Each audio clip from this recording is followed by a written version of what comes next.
made a mistake. Hey guys. So thank you so much to everyone who watched the last video, but reading the comments made me realize that the response was not as positive as I thought. I got a lot of criticism toward the makeovers I gave the Sonic figures. I don't know, man, I think I did a pretty good job. And I just couldn't ignore them. I couldn't sleep at night. I looked like a sham, a fraud on my own channel.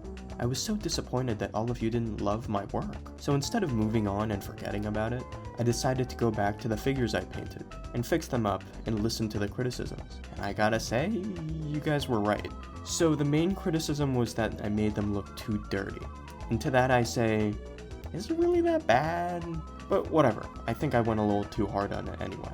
I apparently should have used gray or blue. And yeah, I almost used gray, but I was worried that it wouldn't show up very well, or on camera at that. I underestimated the power of black paint, but that's what I usually use for weathering. But this project made me realize the difference between weathering and shading, so I decided to listen. Worried I was gonna mess them up, I used a whitewash to combat the black shading already done, so it can mesh and make a gray, and it worked. First off, here's Sonic. I did it with the gloves here. Here, I'll put the original figure, my first modification, my second one, and the movie render just for good measure. I did the same to the socks and also brightened the shoes. I didn't mess with the rest of the fur since I think it looks great and I actually really like it. I did the same with Knuckles, not touching the fur since I think it looked fine. He's dirtier than you remember. And Shadow, again, I didn't mess with anything else. I considered going at it with the blue sheen again, but I didn't want to overdo it. I gotta admit, the gloves make all the difference. They look so much cleaner. But of course, I couldn't forget the bane of my existence. Tails. You're right, he does look like a full-on horror character, I won't lie. But with that mouth, I didn't have much to work with, and the shading throughout the figure just didn't work. I won't lie, I was sugarcoating how I felt about the final product for Tails, since I was so focused on the others. So, I completely redid him.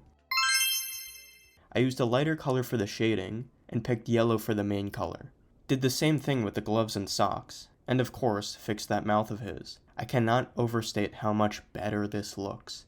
He might look very similar to the original, but the added matte finish to make it look less like plastic, and the various layers help to make it look like he does in the film. So that's it, and on to the glamour shots? Usually when it comes to videos like this, it's good to not read the comments and criticisms you get. A lot of people are mean on the internet, but I had to read the comment. And I gotta say, other than a few people who were a little mean, there were a good group of people who gave good, genuine critique, trying to give me tips and helping me. It's like I'm in art school. But your comments motivated me to improve my artwork. Thank you to everyone who gave valid and thought out tips and criticism. I hope this is an upgrade. Maybe you guys can give me the same amount of critique on my short films. But anyway, this was my revenge guac. Goodbye.